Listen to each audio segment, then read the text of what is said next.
Salam, bonsoir à tous. Alors, sujet un peu improvisé aujourd'hui, mais que Dieu, par son Saint-Esprit, puisse me guider vers une parole, quelque chose aujourd'hui qui puisse toucher quelqu'un, ou qui puisse aller dans la direction que Dieu veut. Aujourd'hui, c'est vendredi, on est vendredi soir. Certains font Shabbat, des religieux. Donc, c'est des médecins, des docteurs, des gens lambda, des femmes au foyer, aujourd'hui qui se réunissent chez eux pour célébrer, pour se retrouver en famille, pour fêter entre guillemets et rendre comme grâce aussi à Dieu. C'est des gens qui se retrouvent chez eux. Donc ça fait partie aussi ça de la religion juive, donc de se retrouver en famille, de partager ensemble beaucoup de choses. Et aujourd'hui, dans notre société, on est un peu coupé de ça. On nous enseigne beaucoup de choses dans la vie. On nous enseigne à comment vendre avec des écoles de commerce, dans des écoles de commerce, comment rendre les choses agréables à la vue, comment séduire, comment manipuler. Mais on nous parle peu de choses telles que l'humilité. On apprend à travers la télévision l'orgueil, les stars qui friment, etc. Mais l'humilité, dans notre société, elle se fait rare. L'humilité, elle se fait rare dans nos sociétés. Aujourd'hui, le mensonge est comme presque devenu normal et je serais pas étonné de savoir qu'à l'époque, la parole avait une grosse valeur. Maintenant, on promet, on dit des choses, je ne sais même pas si les gens écoutent. Et une philosophe avait dit un jour que la vérité, elle a plus d'influence sur le réel. Et c'est vrai, parce que c'est vrai que quand on dit maintenant des choses véridiques, imaginez ce que je vous dis, c'est vrai, sur Jésus, etc. Ce que je vous dis, c'est la vérité.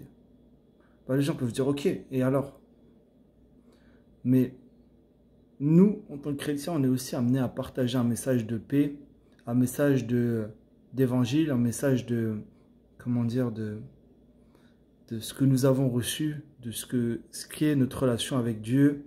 On doit partager les choses de Dieu et Dieu nous demande et nous-mêmes ordonne à ce qu'on le fasse aujourd'hui près de vous. Peut-être que les Juifs n'ont pas cette obligation-là. Ils font les fêtes entre eux, ils célèbrent Dieu entre eux. Ils n'ont pas un rôle de, pas prosélyte, mais de dénoncer les bonnes choses de Dieu. Nous, chrétiens, nous sommes vraiment appelés à le faire. Et dans cette société-là, la parole de Christ, c'est elle qui maintient maintenant le monde. Et c'est elle qui a pu sûrement permise que le monde tienne les valeurs chrétiennes.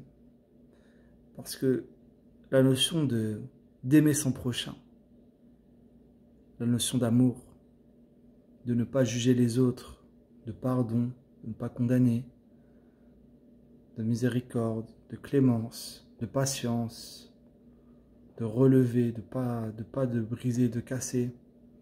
C'est des valeurs chrétiennes.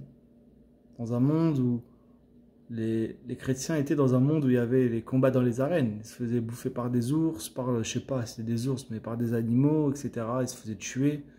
C'était un monde un peu qui était un peu plus sauvage qu'aujourd'hui. Et dans ce monde-là,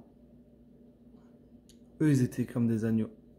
Aujourd'hui, on est appelé à être des agneaux aussi, à marcher selon l'Esprit de Dieu, dans ce monde qui est rempli de loups, dans ce monde de mensonges, dans ce monde où Satan domine, dans ce monde où, voilà, on est dans ce monde qui est le déclin dû à notre chute parce que nous avons péché. Nos premiers parents ont péché, Adam et Ève. Mais nous sommes graciés dans ce monde par Jésus-Christ si nous reconnaissons nos péchés. Du moins, même pas reconnaître, juste de dire « Dieu, je suis pécheur, je te demande pardon ». Aujourd'hui, tu as peut-être beaucoup dans la conscience de tes actes. Peut-être que ton cœur te condamne. Peut-être que tu as beaucoup de choses dans ton cœur qui te font souffrir. Aujourd'hui, mon frère, ma sœur, je t'invite à déposer ces fardeaux en les disant à Dieu au nom de Jésus. C'est-à-dire que tu vas parler avec Dieu, tu vas dire « Dieu, j'ai entendu parler de Jésus et je te parle aujourd'hui de ce que j'ai sur le cœur. J'ai fait telle chose. Je me sens mal parce qu'un jour j'ai dit ci ou j'ai dit ça. Maintenant, cette personne n'est plus là ou autre et que tu as sur le cœur, partage-le avec ton Dieu. Dis-lui, voilà, je me sens coupable. Dieu aime les gens qui se sentent comme ça et qui se repentent. C'est-à-dire qu'ils disent, voilà, je le reconnais, je te demande pardon. Dieu ne mettra pas à la porte celui qui se repent. Dieu ne te mettra jamais à la porte. Au contraire, il préfère que tu sois honnête en disant, voilà, j'ai fait des choses sales, j'ai fait des mauvaises choses, j'ai fait pas des bons choix. Mais je te l'ai dit, au moins moi je suis honnête. Je te le dis, je ne suis pas fier de ça, mais je te le dis. Dieu peut-être qu'il préfère quelqu'un comme ça, que quelqu'un qui dise toute sa vie, moi je vais bien. Je suis en très bonne santé, je m'en fous, j'ai une belle voiture, je manque de rien, je suis un homme bien. Mais qui ne met pas Dieu en premier dans son cœur, qui va coucher à gauche, à droite et qui s'en fout de la vie. Dieu peut-être préfère-t-il vraiment quelqu'un qui soit intègre et qui dise, voilà, j'ai fait du mal, je suis honnête, j'ai fait ci, je ne suis pas mieux qu'un autre, mais je te demande pardon. Et ça, c'est Jésus qui nous le dit. Ça ne vient même pas de moi, c'est Jésus. Dieu il préfère quelqu'un qui vienne avec un cœur sincère qu'un religieux qui dise, regarde, eux, ils sont tous pécheurs, moi je suis là, je suis bien. Non, Dieu, il aime les gens humbles. Et la Bible, elle dit même que Dieu il résiste aux orgueilleux, mais qui fait grâce aux gens humbles. Mon frère, ma sœur, il est temps aujourd'hui d'accepter Jésus. Il est temps d'accepter l'Évangile. Il est temps de se renseigner sur les choses de Dieu, de lui demander, de lui parler, de cheminer avec lui, vraiment de l'inviter dans notre vie, de se retourner vers lui, d'enlever nos péchés, de demander pardon. Parce que les temps qui arrivent, mes frères et sœurs, c'est pas des jours, ça va être des jours terribles. C'est pas des beaux jours. Et ça va être de pire en pire. Il n'y aura rien de bien.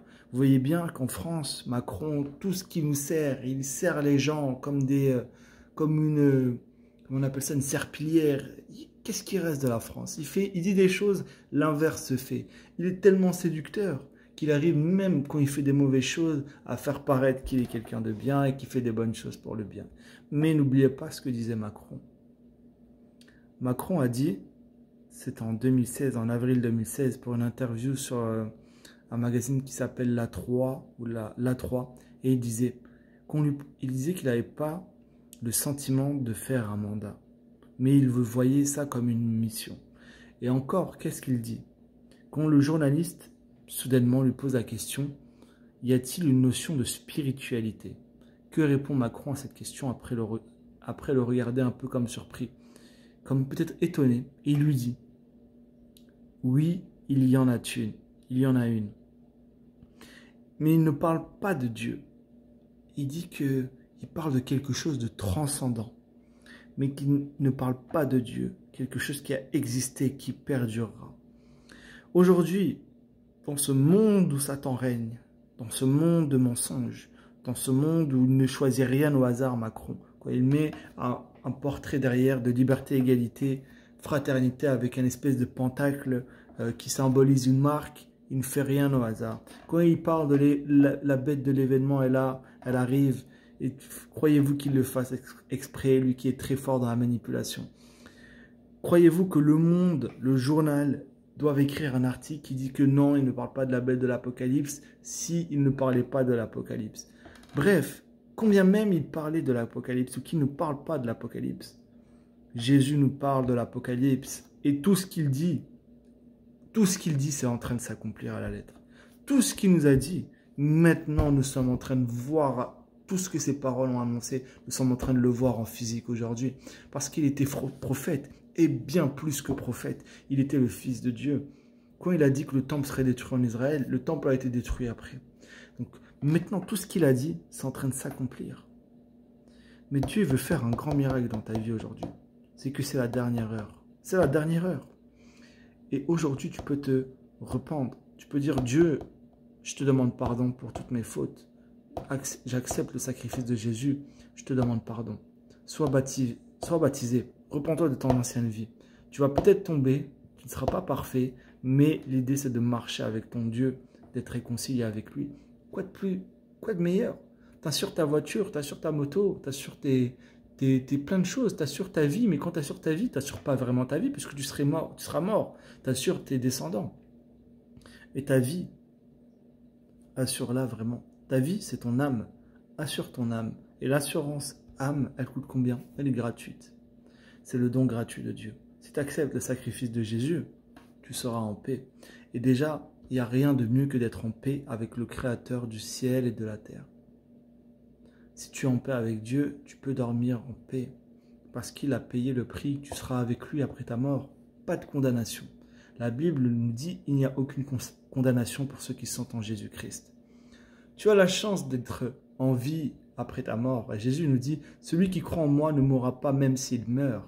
Il entrera par moi, il sortira, il verra des verts pâturages. Nous avons la vie éternelle, nous qui croyons au Fils de Dieu. Alors aujourd'hui, fais le bon choix. Sois sauvé, délivré de toutes tes actions passées. Et marche avec Dieu. Et quand tu me dis, ah, mais l'islam dit cela, ah, mais telle religion dit cela, ne crois aucunement mes paroles ce soir. Dans ton cœur, demande, Dieu, c'est vrai ce qu'on m'a dit dans cette vidéo? Dieu, est-ce que Jésus est vraiment le Fils de Dieu? Je veux le savoir. Montre-toi à moi que je crois en lui. Amen. Et faites cette prière-là. Ne croyez pas à ce que je vous dis. Posez la question à Dieu. Est-ce que c'est vraiment le Fils de Dieu? Est-ce que c'est vrai ce qu'on dit sur Jésus? Les musulmans disent cela, les juifs disent cela, les chrétiens disent cela. Où est la vérité? Ils l'ont certainement crucifié. Il est Fils de Dieu. Il est vraiment venu sur terre, né de la Vierge. Il est vraiment le Fils de Dieu. Il est né d'une femme. Il est vraiment venu. Il est mort. Et celui qui était mort, c'était qui? C'était le prince de la vie. Il est revenu à la vie. La mort ne pouvait pas le contenir. Aujourd'hui, il est en défenseur dans le ciel. Il prend ta défense auprès de Dieu. Et Dieu l'écoute. Et Dieu écoute Jésus parce qu'il est digne. Il est digne. Il était dans le Père, il est sorti du Père, il est venu dans le monde. Qu'on sera confronté devant le jugement de Dieu. Si on passe en jugement, il sera notre avocat. Zéro condamnation. Zéro. Et Jésus nous dit même, celui qui croit en moi ne mourra pas, même s'il meurt, il ne passera même pas en jugement. Il passe directement de la mort à la vie. Il passe de la mort à la vie. Pas de condamnation. Quoi de mieux? Les musulmans, certains font le djihad parce qu'ils pensent que voilà, ils ont peut-être eu tellement de mauvaises actions qu'ils disent voilà, si je suis pesé sur mes bonnes actions, je suis mort au sens propre.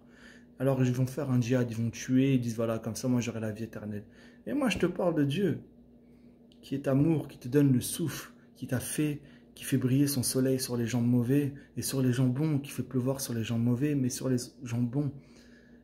Et ce Dieu-là, il a envoyé son Fils sur qui on a menti, qu'on a condamné à mort. Mais sur qui on a menti, lui c'était la vérité. Celui qu'on a condamné à mort, c'était le prince de la vie. Celui qu'on a cloué à la croix, c'était le Fils de Dieu. Et lorsqu'il est ressuscité des morts, les Juifs, ceux qui ont cru en lui, les disciples, l'ont vu. Et il y en avait plus de 500, il me semble qu'ils l'ont vu. Il s'est montré à eux. Et la mort, là, ils ont dit, ok, c'est vraiment le Fils de Dieu. Donc là, ils l'ont suivi, même s'ils croyaient déjà avant lui. Et là, et en plus de ça, il leur a donné l'Esprit Saint de Dieu. Ils ont parlé en arabe, ils ont parlé plusieurs langues. Parce que Dieu a voulu qu'ils annoncent la bonne nouvelle. Et à commencer par Jérusalem, aujourd'hui, la bonne nouvelle, elle est partout dans le monde. La bonne nouvelle ne s'est pas imposée au sabre. Elle s'est imposée, il y a eu des martyrs, des gens qui ont été morts, ils ont même pas ouvert la bouche. Il y en a, ils ont été brûlés. Ils ont dit, ok, j'enlève mes actes, brûle-moi, qu'est-ce que tu veux? Pour l'évangile, et c'est cette bonne nouvelle. On ne doit pas tuer, on ne doit pas faire de mal. On doit marcher avec Dieu, en nous aimant les uns les autres, en ne nous jugeant pas. Jésus l'a même dit, Dieu n'a pas envoyé dans son monde le Fils pour qu'il juge le monde, mais pour que le monde il soit sauvé par lui, par le Fils. Donc quand on entend, oui, tu crois que Jésus va te juger? Dieu est venu pour te sauver. Aujourd'hui, il te tend la main. Et voici pourquoi je vais terminer avec ce verset de l'Apocalypse qui dit, en parlant, c'est Jésus qui parle, « Voici, je me tiens à la porte et je frappe. Si quelqu'un entend ma voix et il ouvre, j'entrerai chez lui, je mangerai avec lui et lui mangera avec moi. » Alors aujourd'hui, Jésus, il toque dans ton cœur. Si tu entends sa voix et que tu ouvres, il rentrera chez toi et il te sauvera. Lui qui est le Fils de Dieu, qui est mort pour toi. Donc, Quand on dit fils, ce n'est pas des relations, etc. Fils, c'est qu'il est l'image du Dieu invisible. Dieu, on ne peut pas le voir. Mais quand tu vois Jésus qui a marché sur la terre des hommes, qui a parlé, on l'appelle la parole de Dieu. C'est-à-dire que quand Jésus parlait, il ne disait pas Dieu, Allah ou truc dit. Non, c'est même pas bon de dire ça. Il parlait directement. Il dit, en vérité, je vous le dis. Il soignait. Lorsqu'il y avait quelqu'un qui avait des péchés, Jésus lui a dit quoi? Tes péchés te sont pardonnés. Il n'a pas dit Dieu te pardonne tes péchés. Tes péchés te sont pardonnés. Il est vraiment le Verbe, il est la vérité. Il a ressuscité les gens des morts, il a ressuscité les morts. Il a ressuscité les morts, il contrôlait le climat. C'était qui cet homme? Il a multiplié des aliments. C'était qui cet homme? Il a marché sur l'eau. Ok, il y avait une tempête, il a engueulé la tempête, elle s'est arrêtée. Qui était cet homme? Il est mort, il est revenu à la vie. Qui est-ce? C'est qui? Cet homme, Jésus, il existait avant même sa venue sur terre. Quand vous lisez les anciens prophètes qui existaient avant la venue de Jésus, ils disaient qu'ils avaient vu quelqu'un qui ressemblait à un fils de l'homme dans le ciel et devant lequel on donna la domination, la gloire et le règne. Et les peuples de toute langue, de toute nation le servirent. Elles se prosternèrent devant lui. Et même le prophète Daniel qui a vu ça à l'époque, il est juif, il était choqué, il ne comprenait pas. Et c'est ce fils de l'homme qui est Jésus-Christ. Il est venu, et quand il est venu, il a dit, avant qu'Abraham fût, moi, je suis. Et il a dit, Abraham s'est réjoui de ce qu'il a vu mon jour, il l'a vu, et il s'est réjoui. Jésus existait avant même le commencement. Il est dès le commencement. Tout ce qui a été créé par Dieu, par la parole de Dieu, et cette parole, elle est venue. Les disciples, ils ont dit, nous l'avons vu, nous l'avons touché. Alors oui, il est prophète. Oui, il est fils de Dieu. Oui, il est le Messie, c'est-à-dire qu'il était loin et rempli. Il était saint de Dieu, il était rempli de Dieu. Et c'est lui que nous devons suivre. Nous devons suivre ni un voleur, ni un menteur, ni un meurtrier, ni un psychopathe, mais le prince de la vie qui, dans ce monde de mensonges, nous donne les paroles de la vie éternelle, Jésus-Christ, le Saint de Dieu. À lui soit la gloire, le règne et la puissance au siècle des siècles, avec Dieu le Père. Amen.